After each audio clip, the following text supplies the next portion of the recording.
Osgold in Jerusalem, and this is CNN. Everyday people, each changing the world in their own way.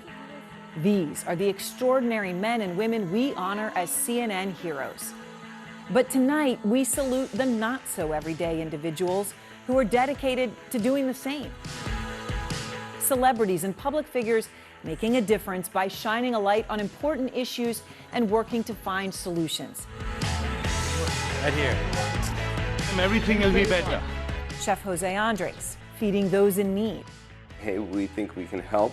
Sean Penn, responding to international disasters. We watched people learn that they matter, that they can make a difference. We hit our goal. Over $30 million raised. Mila Kunis, mobilizing support for her native country, Ukraine. And Glenn Close, breaking down the stigma surrounding mental health. Don Lemon and Dr. Sanjay Gupta join us as we recognize the humanitarian work of those who are using their star power for good. Yeah, there's gonna be brighter days, brighter days. I'll keep you lifted when you're losing faith. There's gonna be. This is CNN Heroes Salutes. I'm Erin Burnett. For more than 15 years, we have celebrated remarkable individuals as CNN heroes. These so-called ordinary people work every day without access to fame or power, and they do it to make the world a better place. Well, tonight we're doing something a little different. For the next hour, we'll be featuring celebrities who are taking action on issues close to their hearts, whether helping people in war-torn Ukraine, destigmatizing mental health, or responding to global disasters. These public figures are using the power of their platforms to help those in need. Kicking us off is Chef Jose Andres. This culinary innovator has built an empire of restaurants across the United States and beyond. But in the last dozen years, he's given away millions of meals through his nonprofit, World Central Kitchen.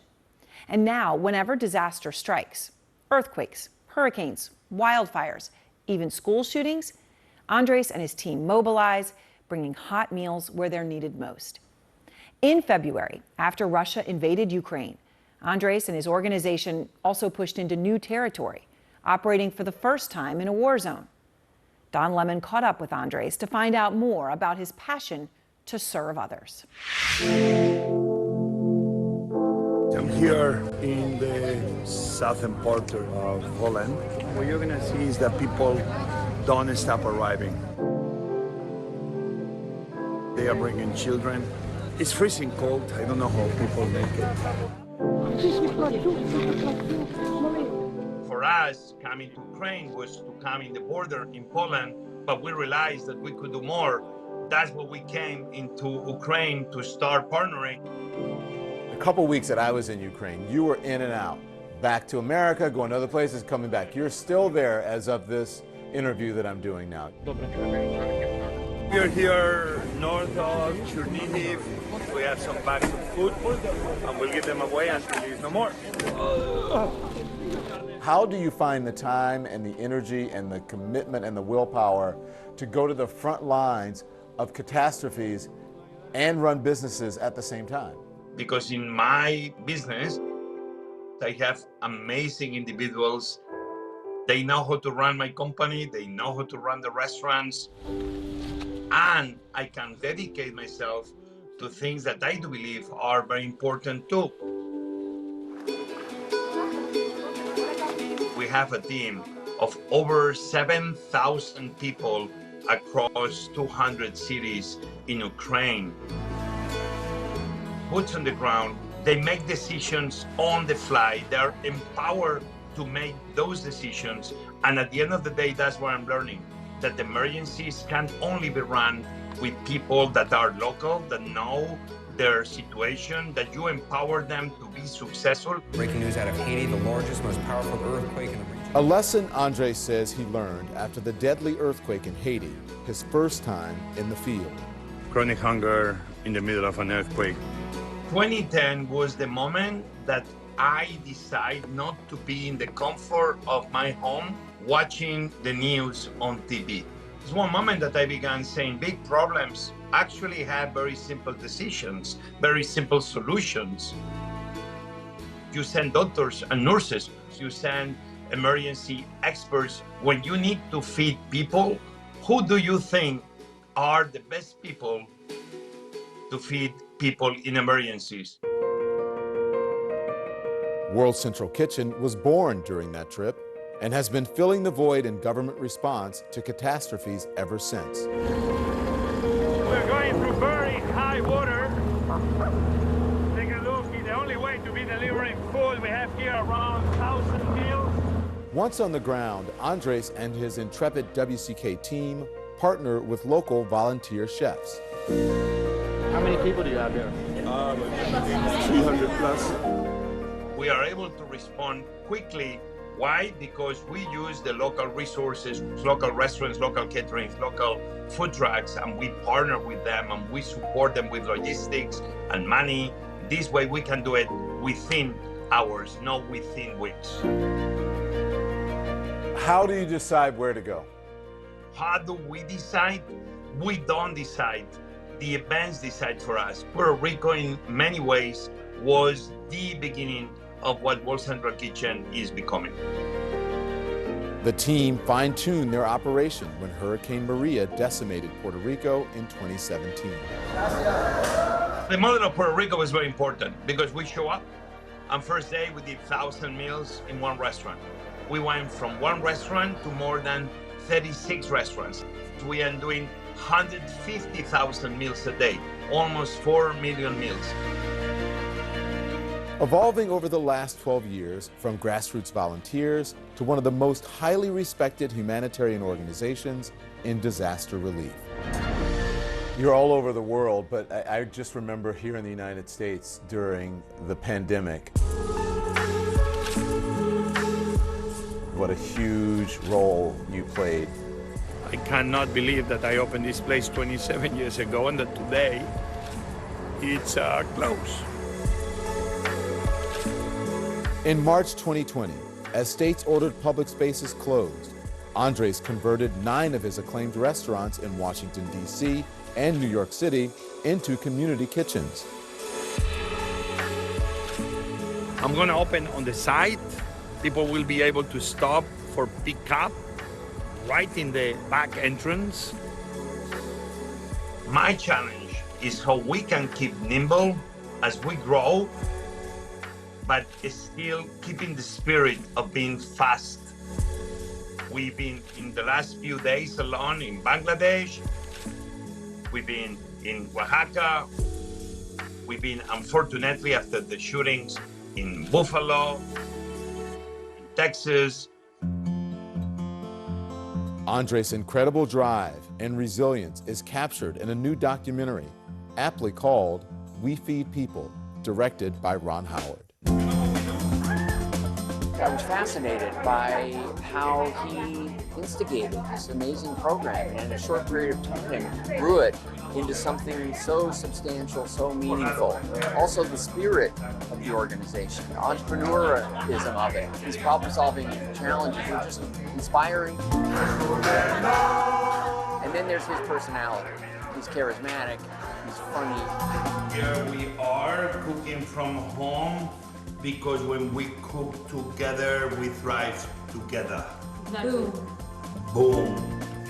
Honestly, before any of my friends ever meet my dad, I'm usually already saying sorry because who knows what he's gonna do. He's just very unpredictable. And that's taken us a while to learn, actually. Like, he's not embarrassed of who he is. I still, to this day, I remember the many aromas coming out of my mother's kitchen in my house. How do you balance your professional and personal life? I came as an immigrant. I love the country. I came from Spain. For me, as a cook, I feed the few, but gave an opportunity to also feed the many in a very difficult time. My daughters believe in that. They join me at times, and they understand that sometimes we're not together as much as we should. But they do understand that if we want to fix the big problems we have around the world, eventually, all of us, we are going to have to show up.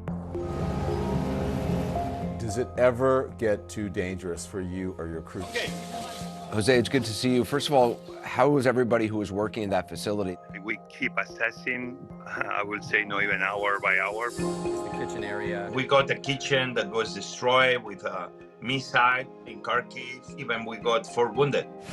The men and women on that restaurant, they didn't stop cooking. Why we're here? Because I have a feeling everybody wants to be here. Not all can come, but the few of us that we can, we are.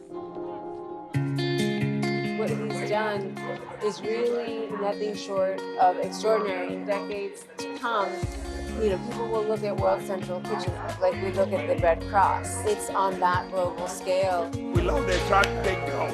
In his own way, in my mind, he's a kind of a superhero. How do you feel about people calling you a hero? I'm not hero. I mean, it's more than 7,000 people making this happen. The people making those happen are all Ukrainians. It's only few of us. We came from World Central Kitchen.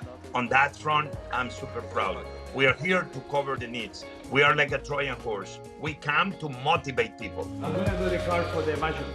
And we are seeing that this brings people together and doesn't solve any problem, but at least sends a message of love, of we care, we are here for you, and you're not gonna go through this alone.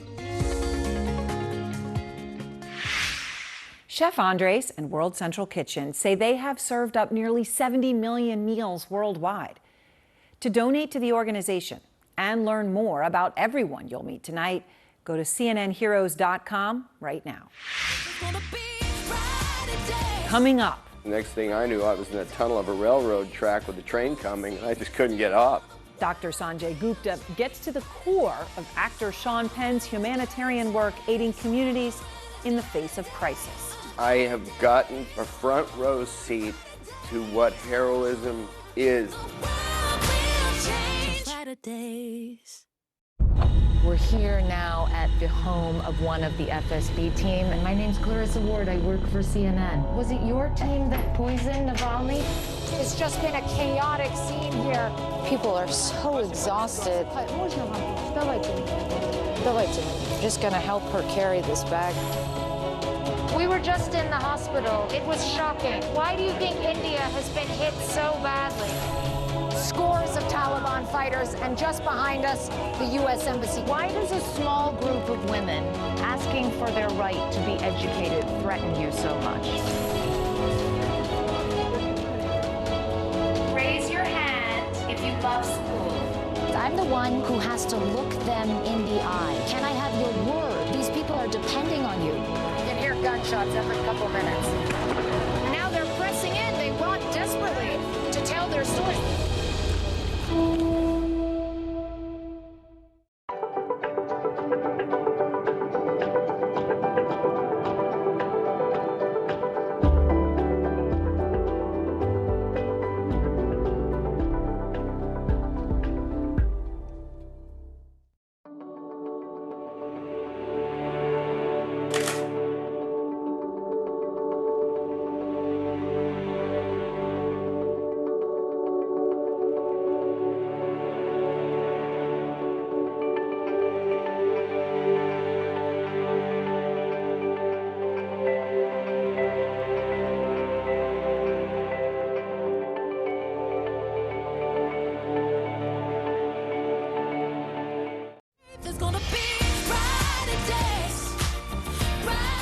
Welcome back.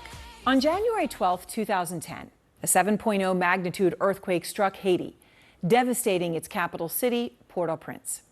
The tremor lasted just 35 seconds, but its impact on the nation, the poorest in the Western Hemisphere, was profound. More than 220,000 people died. More than 1.5 million were left homeless. Donations poured in from around the globe, and thousands of volunteers came to Haiti to help. Among them, actor and director Sean Penn. The experience led him to start a disaster response organization, along with aid worker Ann Lee. Dr. Sanjay Gupta sat down with them to find out how their work has evolved since those early days. The magnitude 7 earthquake rocked the poorest, most disaster-prone nation in the Western Hemisphere. This is going to be a catastrophic disaster. Focus shifts from search and recovery to making sure the people who survived Tuesday's earthquake survive the aftermath. Come with me over here to give you an idea of what's happening. It's hard for me to believe still that Haiti was over 12 years ago now. It's where you and I met. They say hey you and I say hey you back. Hey you. You're just the age of my daughter. Sean Penn, a bona fide movie star with a film career spanning 4 decades, is there with me in the rubble. This was a river all by itself at that time. Then it would flood over, go right through the bottoms of these tents. Haiti is also where he met Ann Young Lee, who already lived and worked there, one of the poorest countries in the world, years before the devastating earthquake. Very quickly, Ann became my mentor in that world of development and disaster relief. Ann already had years of experience managing large-scale humanitarian responses. How did that first interaction take place? With so much love. I think significantly in most people's minds in Haiti at the time, the actor who, what the hell was he doing here and what was he going to have of value added? I would say no one or no face I saw in those early days occupied more skepticism than the one sitting next to me. Do we have the baby number posted anywhere? I was skeptical because we had seen so many people fly down, take photos, and then leave. And it was really disheartening. But this one stayed and was in a tent for 9 months, you know, right on the place where we had 60,000 people displaced. I'll admit, my idea was to be there for 2 weeks. The next thing I knew, I was in the tunnel of a railroad track with a train coming, and I just couldn't get off. He comes in as an outsider, and he came and said, why aren't we bringing people outside of the camp and returning them back home? You know, I have this idea, it's like the greenhouse. I was like, what the hell is this greenhouse approach? But it was genius. It was essentially, how do you attract people to go back home? That's the priority, to be able to do that, to provide clinics and education, and hopefully, ultimately, jobs. From there, it was a huge amount of collaboration and scheming to make things happen together. Born in Haiti, Sean and Ann co-founded CORE, a nonprofit which stands for Community Organized Relief Effort, a team of 1,500 staff and volunteers with one mission: bring immediate aid and recovery efforts to underserved communities across the globe. I had a great teacher who told me in junior high school, the rugged individualists are all either dead or in prison. The rest of us are out here trying to work with each other. You've got to work with each other. How does it work between you guys and at CORE? You're watching something on TV, it's unfolding. What happens next? Well, usually either Ann will get a text from me, or I'll get a text for Ann, and it'll have the name of a place that likely we both would have heard is suddenly in some kind of immediate peril, that we feel our skill sets as an organization would be adaptable to. CORE's skill sets have been adaptable, time and time again. Hurricane Matthew battering the Florida coast with 120-mile-per-hour winds. Florence is far from done with this area and with much of the area surrounding us. Puerto Rico pummeled by Hurricane Maria, which made landfall as a Category 4 storm. Some of the nation's largest cities warning of being overwhelmed by coronavirus, a wave of new cases, and a critical shortage of supplies. When it came to COVID in the United States, we sat down, it was July of 2020, and you were ramping up testing sites. We need to have a huge volume of people tested, and trying to rely on the existing infrastructure is just not possible. Now more than 6 million tests have been administered.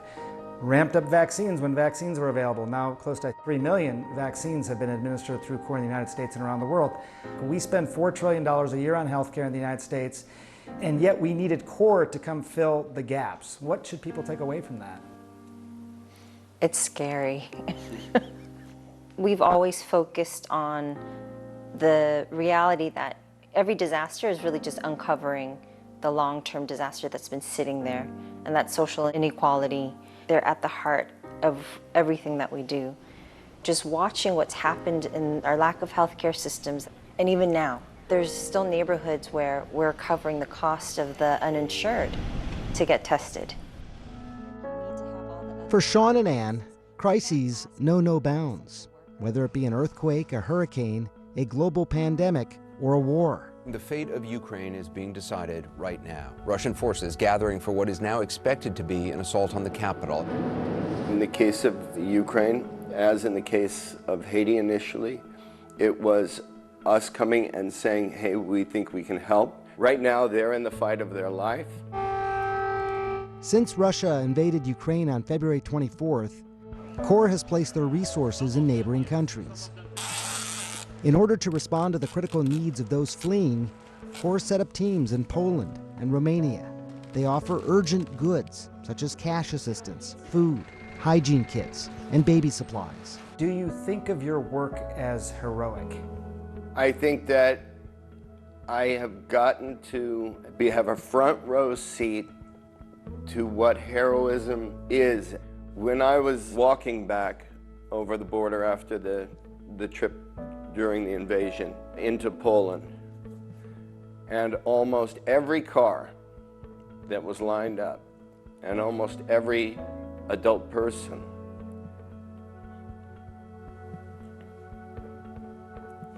was a woman with one or multiple children who had no interest in leaving their husbands, who both by choice and also by mandate had to stay in the country from 18 to 60.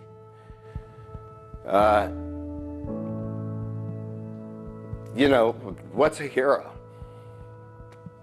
I've never felt particularly brave in my entire life, but you know, if your eyes are open, if your heart's open at all, boy, it's not hard to find it in this world. Sean and Ann have found more heroes.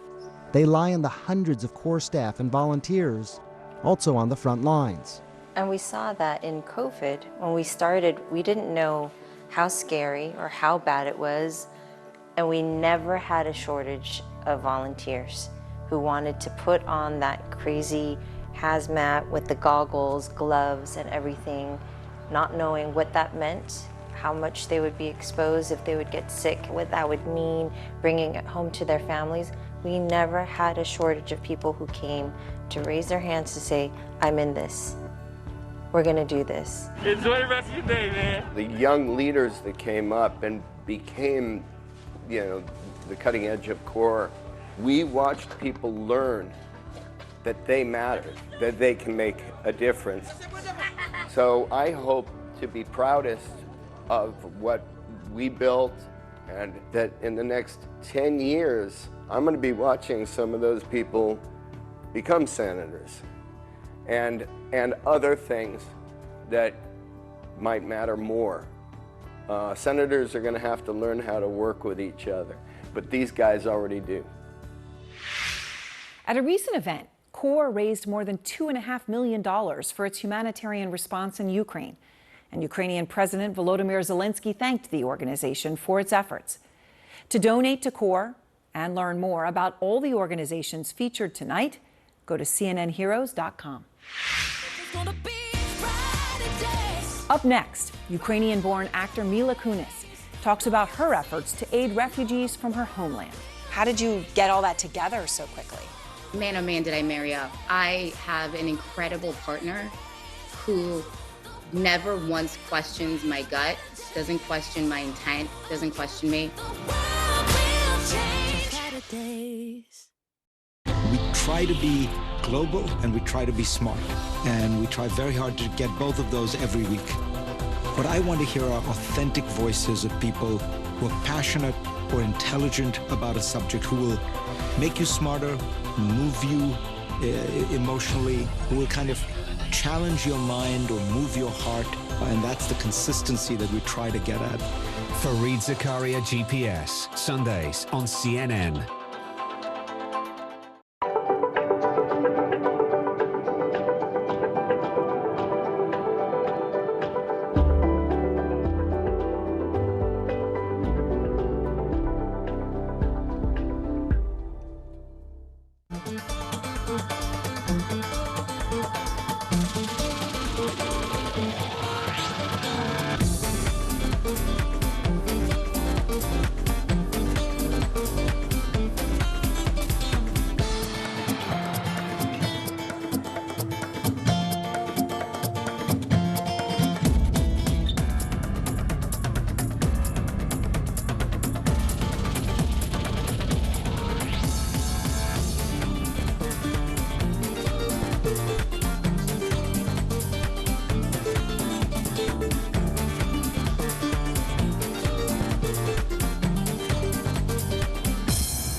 Business is all about making connections.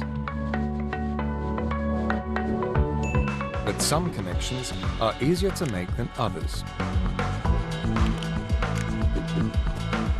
With a CNN partner hotel, the world is always at your fingertips. CNN Partner Hotels, connected to your world.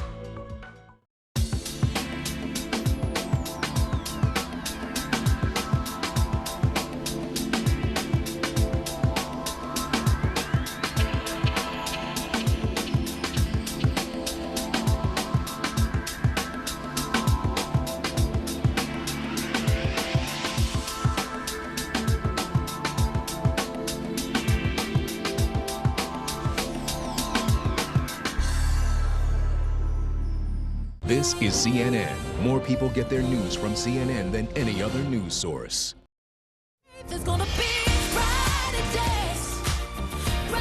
Welcome back. Since the Russian invasion in February, roughly 1/3 of Ukraine's citizens have been forced to abandon their homes, and more than 5 million have sought refuge in other countries. For actor Mila Kunis, the tragedy hit close to home. She was born in Ukraine, and the images of desperation in her native country impacted her deeply, compelling her to take action. I caught up with Kunis to hear how she is supporting those affected by the conflict through her Stand With Ukraine campaign. There are big explosions taking place. This place is completely destroyed.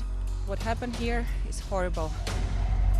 When Russia launched its war on Ukraine in late February, Ukrainian-born actress Mila Kunis did her best to avoid the images of her homeland being ripped apart.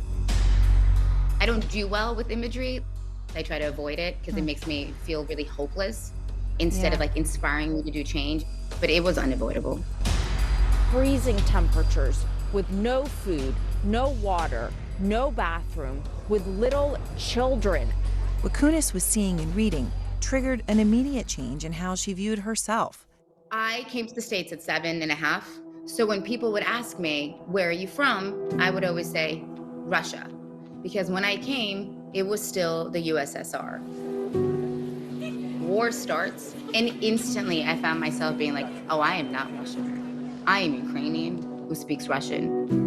And I turned to my kids and I was like, you are Ukrainian. You are not Russian. Those children, with husband Ashton Kutcher, are part of why Kunis knew she had to do something fast. As a mother, anytime you see children and any facet of harm, it is indescribable pain because all you want to do is help a child. Did you know immediately what you were going to do? No.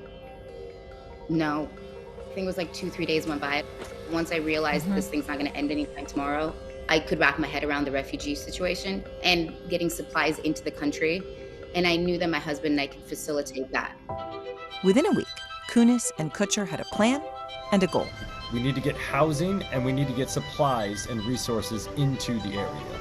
So Ashton and I have decided to match up to $3 million worth of donations to Airbnb.org and Flexport.org through GoFundMe.org in an effort to raise $30 million. Please go to GoFundMe, find our page, donate what you can. They wanted to raise $30 million to pay for shipping supplies and for temporary homes for refugees. How did you get all that together so quickly? Man, oh man, did I marry up. I have an incredible partner who never once questions my gut and I think has the same morals that I do. Those morals required the fundraiser be accessible to average people. Working with GoFundMe made that possible. And for Kunis and Kutcher, partnering with a proven freight company, Flexport, meant that all donations would be used as intended. They were working with other NGOs on the ground. They had already done due diligence to make sure that those NGOs were the right types of NGOs, with the right people, stuff was going into the right hands. Just 2 days after launching their effort, we're halfway through. We're super excited. We have raised over $20 million. We just want to say that we hit our goal. Over $30 million raised. Over 65,000 of you donated. It's 1.2 million people that are being reached by the shipments managed by Flexport, and this number will also only continue to increase. All your donations can provide 2-week stays to 35,000 refugees. The effort caught the attention of Ukraine's president, Volodymyr Zelensky, who reached out to Kunis and Kutcher for a video call. It was very, very smart.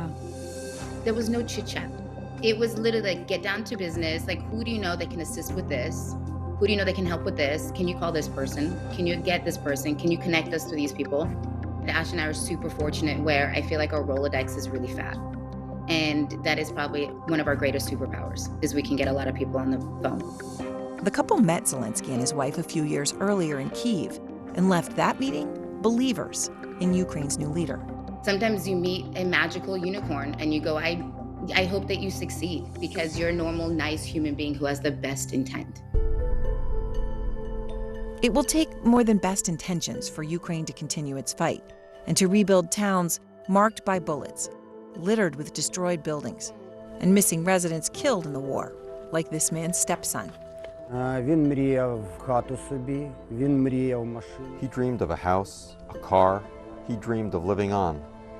How do you go from here to what the next steps are for you philanthropically in such a chaotic and disastrous situation? There's a two-part solution to this. One is get the public involved, right? If you feel like you donated $5, $2, $10, you have an invested interest in the outcome of your donation. Part two is all the private philanthropy that we can do, that we are doing, we will forever do, that we don't talk about. And there's multiple ways people can still help. You can still always donate to the GoFundMe. You can always sponsor a family. You can do a lot of things, but unfortunately it is a war-torn country that is in a state of war. So far, more than 75,000 people have donated to Kunis and Kutcher's campaign, which has now raised more than $36 million. You can find the link to their GoFundMe and more information about their effort at cnnheroes.com. When we return, it was like a bolt out of nowhere. Legendary actor Glenn Close is on a mission to end the stigma surrounding mental illness. It's a chronic illness. It's not who you are.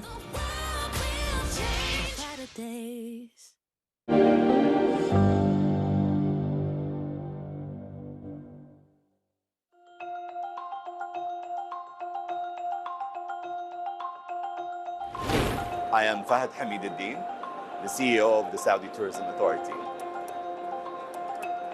I think if you think of travelers in today's life, they want to immerse in what's authentic. I think people are less looking for, the same old in every place, and they want what is authentic. And I believe that's on us. There are strong commitments that Saudi Arabia is making, like committing to 30% of its land to remain reserves, to rewilding over 21 species, including the Arabian leopard. Or when it's designing its new projects like the Red Sea project, we're keen to make sure that regenerative tourism sits at the heart of our master planning and product design.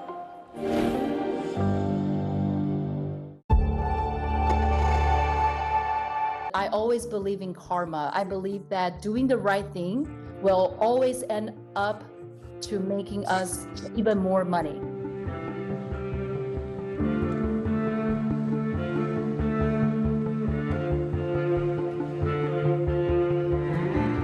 Our goal is to shape a better and more sustainable food future by investing in early stage transformative technology startups to address the challenges that the food supply chain that we're facing.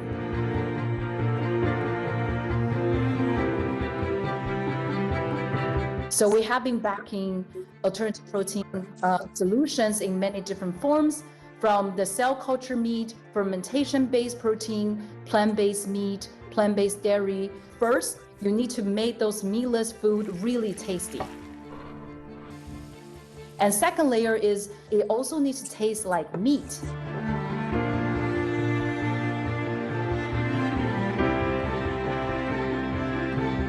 So we largely look at precision agriculture. We're looking at ag drone company, at robotics. that can help the small farmers to make smarter decisions on growing their crops to provide a better and more sustainable impact on the environment.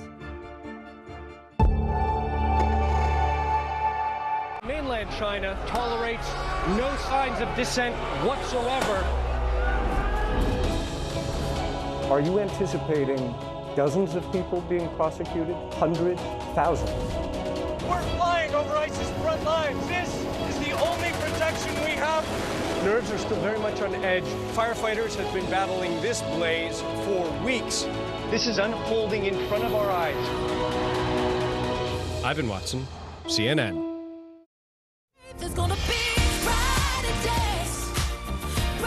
Welcome back. In the United States, nearly 1 in 5 adults lives with mental illness. That's more than 52 million people, but fewer than half of them get treatment. One major reason for that is stigma, a fear that others will think less of you or discriminate against you if you admit that you have mental health concerns. That's exactly what actor Glenn Close is working to change. When her younger sister Jessie was diagnosed with bipolar disorder, Close realized that fear can prevent people from seeking life-saving treatment.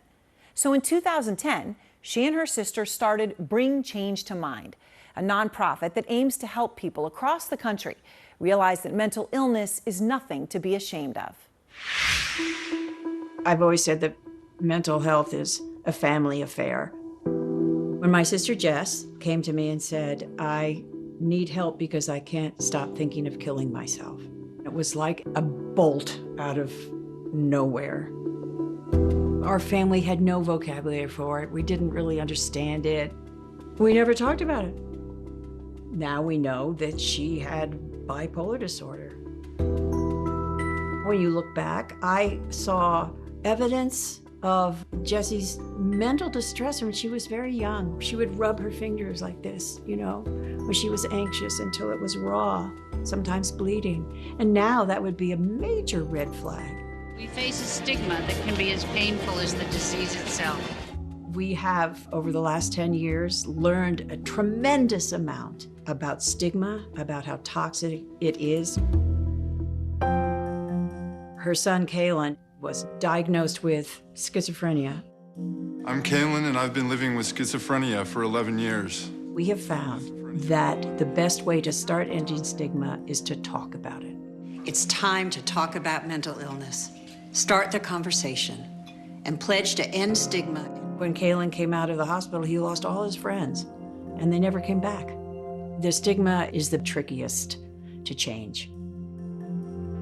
I remember when I was little, cancer was the terrible word. If you had cancer, you had the big stigma right there on your forehead.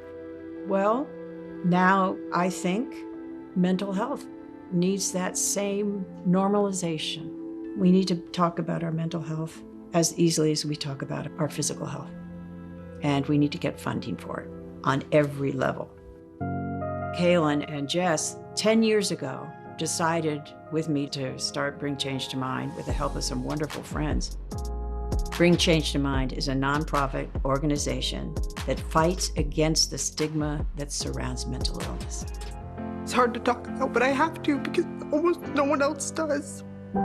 It seems simple, but it takes courage and it takes a lot of support. We are empowering people to have the courage to talk about and to seek help. You're not going crazy. You're not alone. I don't know how it feels. I don't have the right word. We have created clubs in high schools now across the country where kids are empowered to talk about it. You can talk to me whenever. Cool? Cool. Bring Change to Mind now reaches 12,000 young people from 30 U.S. states. And this spring, they brought together their clubs for student summits across America. I've been struggling with mental illnesses from a really young age. It was just something that, as a Latina, wasn't really talked about in my family. So I really started to connect with Bring Change to Mind. And I can definitely see a change in just how those conversations go with my family members and how I can not only help them, but help them help me. It's a chronic illness. It's not who you are. It's something because we have this amazing, wondrous, fragile brain. It's part of being a human being. and especially now because our collective mental health is under such stress. It should be something that really connects us, this need to take care of our brains. It makes us human.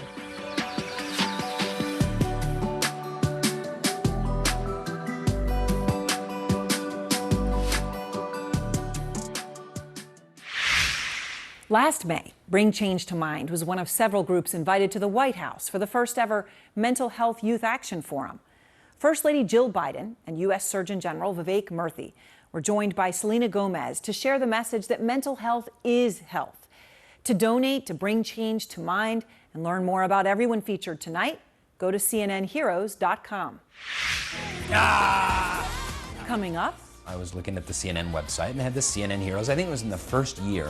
And I saw this story on this guy, Aaron Jackson. Find out which of the brightest stars have joined forces with some of your favorite CNN heroes. He has inspired me to step up my game and try and do more to help the world. Tuesday, celebrate with fireworks and music from Pitbull, Maren Morris, Machine Gun Kelly, Journey, Gloria Estefan, T-Pain, the Doobie Brothers, and more. Celebrate the 4th in America, live Tuesday on CNN.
This is a really important story.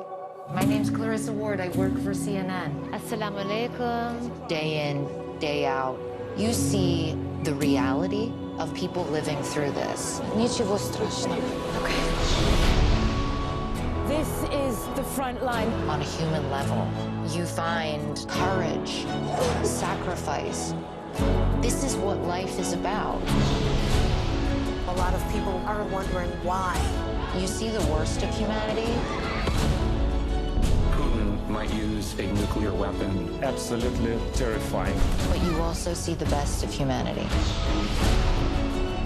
My job is to be present. The human cost is right here. And to tell these stories. We're talking about families. That is the most important thing. I'm Clarissa Ward in Ukraine. This is CNN.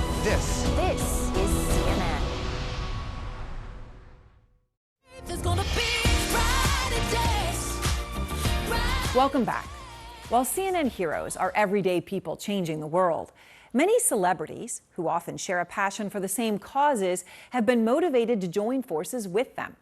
Over the years, famous supporters have enabled our heroes to expand their work in ways they couldn't have imagined. And some have even been so inspired that they've gone the extra mile. One of them is actor Gerard Butler. Please join me in honoring CNN hero, and I'm proud that he's a fellow Scotsman, Magnus McFarlane Barrow. I was actually a little bit starstruck when I met Magnus. I'm like, dude, you're amazing. This is an organization that my mother has been telling me about. saying, "Oh, Gerard, Mary's Meals are such a wonderful organisation. Oh, I wish you'd get involved." He followed up by coming to visit us in Scotland, and we've become friends since then. I've now been on a couple of trips with Magnus. The first trip was to Liberia.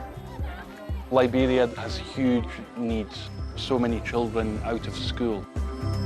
Magnus started Mary's Meals with the mission to serve one nutritious meal a day at school to the world's poorest children. We're meeting their immediate need for food, but we're tackling the underlying causes of poverty by getting them into the classroom. 5 plus 9? 14. 14, yeah? It's been an incredible few days here just watching Jerry in action. Now, how do we spell lion? L-O-N.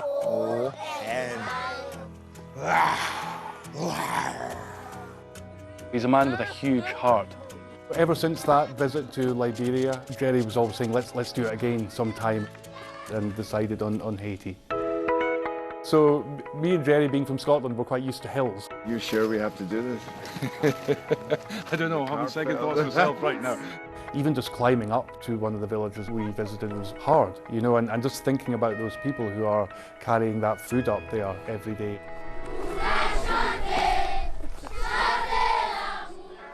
I remember going to one school and we went just before lunch and they were tired.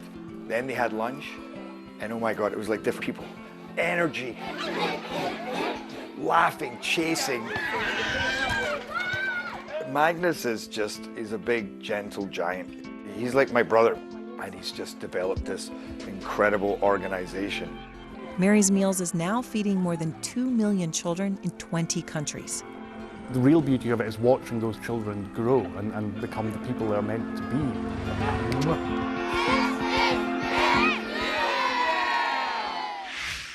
Thank you. Thank you, Aunt Mary. In 2008, Marie De Silva was named a CNN hero for turning her family home in Malawi into a school for orphaned and vulnerable children, many of whom had lost parents to HIV/AIDS. These children, they understand that education is a way out of poverty. We need lots of nurses. Since then, Marie has expanded the Jacaranda Foundation, the school and its programs, with a little help from Madonna and her nonprofit, Raising Malawi. Madonna has a special connection to the country through her work and her adopted children. Like Marie, she and her organization are helping improve children's lives. When Raising Malawi built a specialized children's hospital, some of Marie's students painted murals and danced at the opening ceremony. It's an honor to be here. I heard about Jacaranda and I was very, very, very impressed by all the artwork that you all did. She said she would help us with paying our art teachers and buy us art supplies and provide us with music instruments. And really, we did not expect that she would come up and say, I'm going to build you a dance studio. This place really holds a special place in my heart. And the founders are so passionate about what you do. When she came to open the dance studio, it was really fun. She was dancing with the kids, singing with the kids. What the arts do is they help the kids academically. Who wants to go to college? Me. They overcome trauma. They overcome grief. They're able to empower themselves. Feel good when they're dancing. Feel good when they're singing. When you give the kids the tools, anything can happen.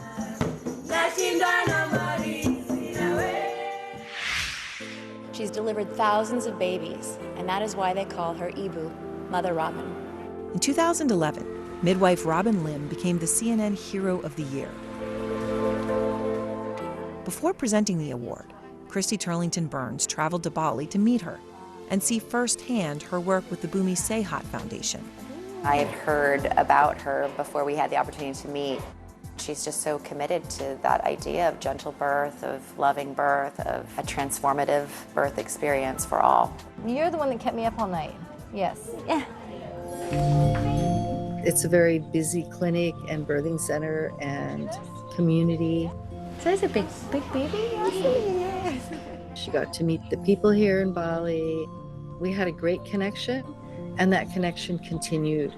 Because Christy and Robin have a shared vision.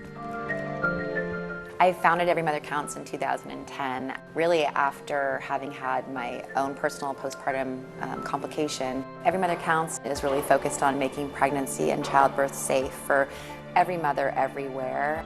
Today, 830 mothers will die on Earth, and those deaths are largely preventable.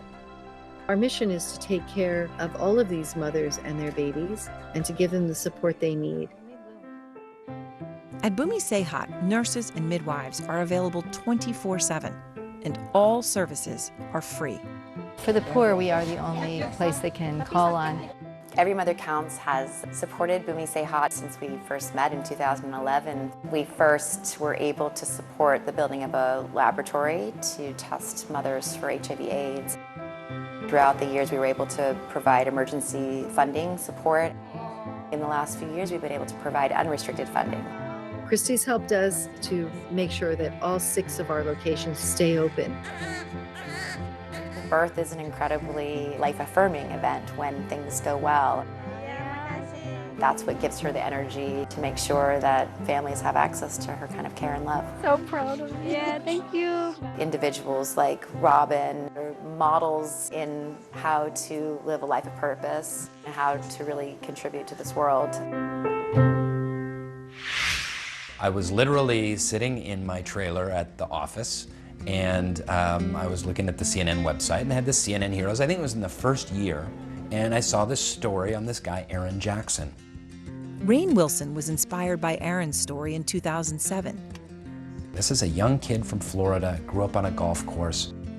He went traveling, and he saw poverty, and he decided to just devote his life to making the world a better place. Aaron co-founded the nonprofit Planting Peace. It started by opening orphanages and deworming children in Haiti. The average worm parasite eats up to 20 to 40% of a child's nutritional intake every day. It costs 1 penny to deworm a child. Right here. Rainn traveled with Aaron to Haiti. I took him around to different villages. Ow! Showed him our orphanages in Haiti. You broke my wrist. Look. He helped us hand out deworming medication. So many kids can be eating their fill, but because they're so filled with worms, they're unable to digest and process that food, so it's really just kind of a waste. You see a kid that's highly anemic, not alert at all, and once you rid them of worms, they come back to life. We all can, in some way, look at the nature of Aaron's sacrifice and what he's done to be of service to the world. It's been great to be able to help out Aaron Jackson and Planting Peace by doing some fundraisers. And because of people like Rainn Wilson, so far now we have dewormed roughly 23 million children around the world. One of our main missions right now is helping Ukraine refugees. We've housed over 300 refugees, and right now we just opened up a dog rescue. Rainn not only gave us a nice donation, but he has put us in contact with some important people that have helped us further our mission.